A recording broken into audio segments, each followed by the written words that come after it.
Hello friends, Rama Ekadashi की हार्दिक शुभकामनाएं। इस बार 17 अक्टूबर दिन शुक्रवार को है। कार्तिक महीने की जो एकादशी है वो बहुत फलदायी माना गया है, क्योंकि भगवान विष्णु निद्रा से उठेंगे। यह व्रत पवित्र और फलदायी माना गया है। इस दिन भगवान विष्णु के राम अवतार की पूजा होती है। रमा एकादशी के दिन आप प्रातः काल स्नान करके भगवान विष्णु का पूजा करें। पीला या सफेद वस्त्र का धारण करें। तुलसी पत्र, पीले वस्त्र, पंचामृत और फल अर्पित करें और मंत्र का जाप करें। ओम नमो भगवते वासुदेवाय नमः। ओम नमो भगवते वासुदेवाय नमः। इस मंत्रों का जाप करते रहे। संध्या के समय भगवान विष्णु की आरती और कथा जरूर सुने। अगले दिन द्वादशी के दिन आप ब्राह्मण को दान दक्षिणा देकर या भोजन कराकर अपना व्रत का पालन करें। भगवान से आप आशीर्वाद मांग ले और भगवान विष्णु आपकी सभी मनोकामना पूरी करे। चलिए हम इसका महत्व बता देते हैं। हमारे वीडियो के साथ बने रहें। रमा एकादशी का व्रत करने से जीवन में सुख शांति मिलती है। आप सभी को रमा एकादशी जरूर करना चाहिए। इस व्रत को करने से पापों का नाश और मुक्ति मिलती है। जो भी व्यक्ति श्रद्धा से रमा एकादशी व्रत करता है उसे भगवान विष्णु के धाम की प्राप्ति होती है। इस दिन व्रत करने से अशुभ ग्रहों के प्रभाव से भी मुक्ति मिलती है। तो आप सभी रमा एकादशी इस व्रत को जरूर करें।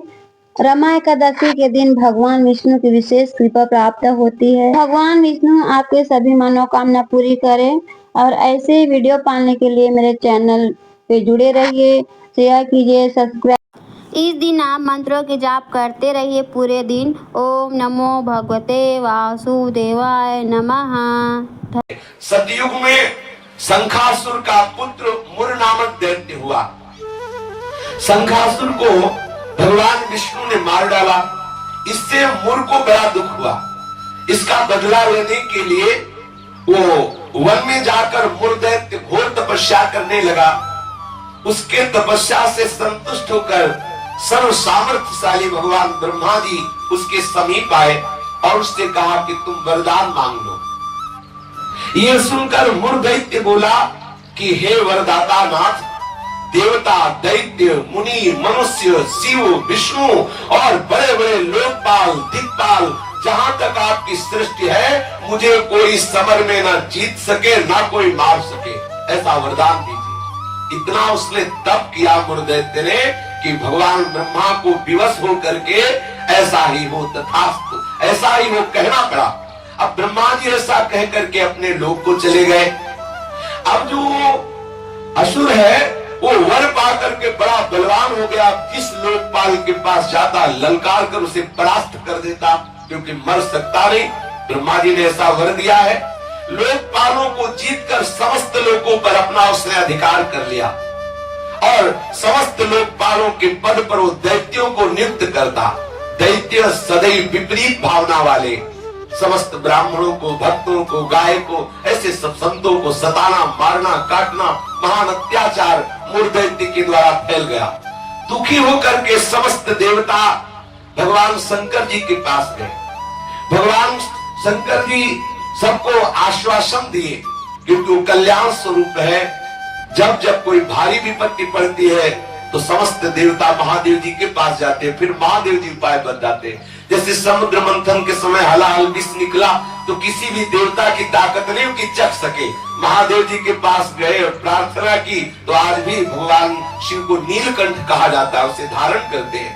यद्यपि इनकी सेवा है सृष्टि का संहार करना, पर सृष्टि की रक्षा जहाँ कोई नहीं कर पाता वहां ये करने के लिए बुलाए जाते हैं। हलाहल विष पीने के लिए किसे बुलाया गया? इन्हीं को तो बुलाया गया। सब देवताओं ने भगवान शंकर से कहा हमारी रक्षा करो। भगवान शंकर ने आश्वासन दिया और स्वयं देवताओं एवं अपने पार्षदों के सहित युद्ध के लिए ललकारा। मुर दैत्य ने बहुत भयंकर युद्ध किया, लेकिन युद्ध में विजय मुर दैत्य की हुई, क्योंकि आशीर्वाद है भगवान ब्रह्मा जी का। अब देवताओं ने देखा दैत्यों की तो प्रबल सेना बढ़ती चली आ रही है।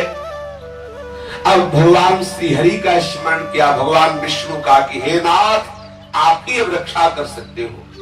भगवान श्री विष्णु जी ने सुदर्शन चक्र का स्मरण किया और मूर दैत्य पर प्रहार किया, पर ब्रह्मा जी के वरदान प्राप्त होने के कारण भगवान के प्रिय पार्षद सुदर्शन ने उसको ऐसे घूमकर परिक्रमा करते हुए आकर भगवान के हाथ पर विराजमान हो गए, क्योंकि ब्रह्मा जी भगवान श्री हरि के ही अंश से प्रकट हुए।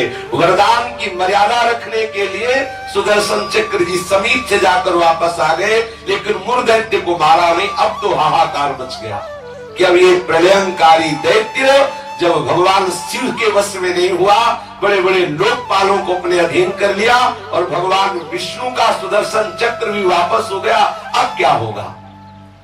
सब देवता भगवान विष्णु से प्रार्थना करने लगे। भगवान श्री हरि अद्भुत लीला बिहारी है। भगवान विष्णु युद्ध छोड़कर भाग चले।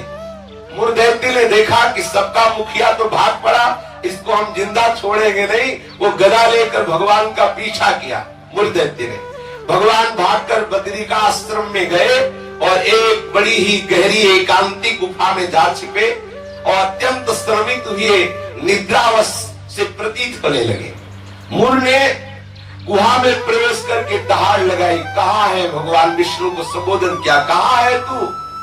उसी समय भगवान के हृदय से एक दिव्य शक्ति प्रकट हुई और वो शक्ति कन्या के रूप में प्रकट होकर अपने परम तेज एवं दिव्य आयुधों से एक क्षण में मूर दैत्य को मार गिराया।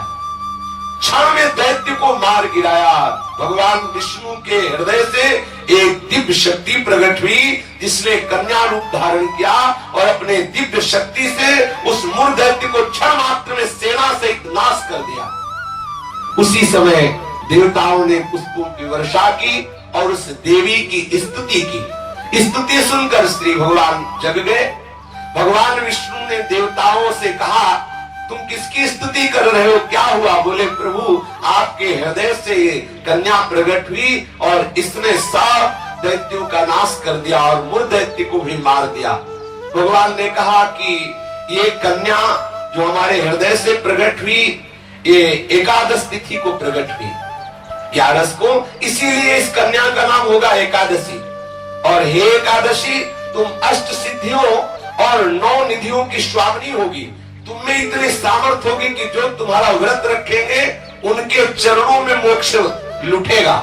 एकादशी का महत्व है उसके चरणों में सर्व पाप प्रशमनम पुण्यमात्यंतिकम तथा गोविंद स्मारणम मेकादस्यामुपोषणम।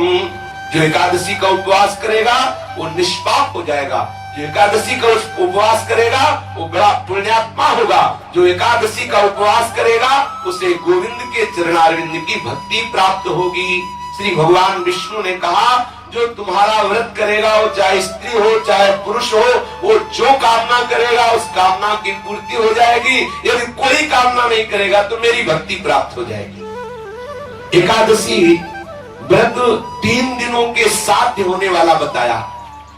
10वीं से व्रत का उपक्रम शुरू होता है और द्वादशी को उस व्रत का उपक्रम पूर्ण होता है।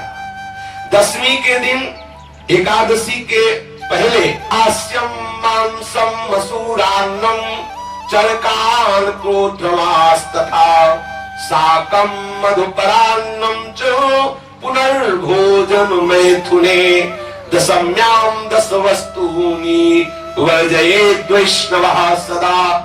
जो एकादशी व्रत रहे उनको चाहिए कि 10वीं की तिथि में वो कांसे के पात्र में कुछ पावे ना, मसूर की दाल न पावे, कभी मांस का स्पर्श भी न करे, पाने की तो बात जाने दो, चना न पावे, कोदो न पावे, कोई साग न पावे और शहद न पावे और किसी दूसरे के द्वारा दिया हुआ भोजन न पावे और 2 बार भोजन न पावे और मैथुन न करे। ये 10वीं की तिथि में ऐसा नियम धारण करे। फिर द्वितीयाम च निंदाम च तांबूलम दंतधावनम परापवादम पैशून्यम स्तेयम हिंसा तथा रतिम कोपम हृणित वाक्यम च एकादश्याम अब एकादशी के दिन, दशमी के दिन ऐसे नियम से रहे कि कांस के पात्र में कुछ पावे ना, मसूर की दाल ना पावे, मांस का स्पर्श भी ना करे, चना ना पावे, कोदो ना पावे, कोई साग ना पावे, शहद ना पावे, दूसरे के द्वारा दिया हुआ कुछ ना पावे, और दशमी को एक बार भोजन करे, मैथुन क्रिया ना करे। तब एकादशी के दिन ये नियम ले कि कभी जुआ ना खेले, ना किसी को खेलता हुआ देखे। एक बार दृष्टि पर जाए हटा ले, जैसे लोग ताश वगैरह खेलते। एकादशी के दिन नींद न ले, एकादशी के दिन पान न खावे, एकादशी के दिन दातून न करे, एकादशी के दिन किसी की चोरी न करे, हिंसा न करे, किसी के साथ मैथुन न करे, कभी क्रोध न करे और झूठ न बोले। एकादशी के दिन ये 11 कार्य ना करते हुए बोले फिर निरंतर स्मरण प्रियालाल का करते हुए, भगवत स्मरण करते हुए फलाहार पावे तो एक बार पावे, वो भी थोड़ा पावे। अब हमें तो लगता है कि जितना और दिन पदार्थ पाने को नहीं मिलते उतना तो एकादशी का दिन। बोले अमुक की खीर बनाओ, उसकी कूटू की पकौड़ी बनाओ और उसका सिंघाड़े का हलवा बनाओ, ये वो। अब एकादशी का मतलब क्या है? अरे 24 घंटे उपवास करो, या तो बहुत बहुत जल पी लो, बहुत लगे तो एक बार कुछ फल या कुछ ऐसे साधारण, वो भी उतना कि एक दिन में मर थोड़ी जाएगा कोई जो एकादशी। हाँ तो काहे का व्रत फिर अगर खूब कचौड़ी पकौड़ी सब बना के उसकी पाओ तो। एकादशी का तात्पर्य है भगवत आराधन में तन्मय रहना। सुबह से कुछ ना पावे, 24 घंटे में एक बार कुछ जल दूध कुछ थोड़ा सा पाले, और फिर द्वादशी के दिन कांस्यम मांसे सुराम क्षौद्रम तैलम वितथ भाषणम व्यायामम च प्रवासम च पुनर्भोजन मैथुने अस्पृश्या स्पर्शमासूरे द्वादश्याम द्वादशम त्यजेत्।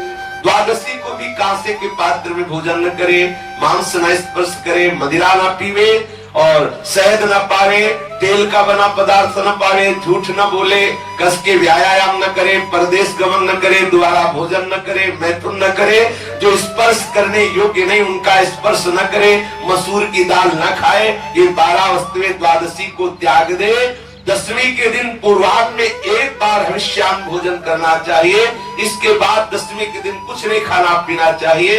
एकादशी के दिन ब्रह्म मुहूर्त में उठकर प्रातः कालीन कृत्य से निवृत्त होकर स्नान करके भगवत प्रसन्नता के उद्देश्य से व्रतोपवास का संकल्प लेकर संध्या तर्पण वंदन आदि जो भी गुरु प्रदत्त उपासना है या प्रियालाल की षोडोपचार विधि से पूजन करे, फिर प्रणाम नमस्कार आदि करे, रात्रि भर जागरण करे, कीर्तन करे। निर्जल व्रत करना सबसे श्रेष्ठ एकादशी व्रत को कहा गया है। पूज्य श्री मथुरा दास जी 12 महीना निर्जल एकादशी करते थे। वयोवृद्ध होने पर भी प्राय वैष्णव जन बड़ा आदर पूर्वक एकादशी का व्रत रहते। द्वादशी के दिन पूर्वत सेवा पूजा करके पहले श्री प्रियालाल का श्री हरि का चरणामृत ले और कम से कम एक साधु को भोजन करावे, फिर पावे। ऐसा एकादशी का विधान है।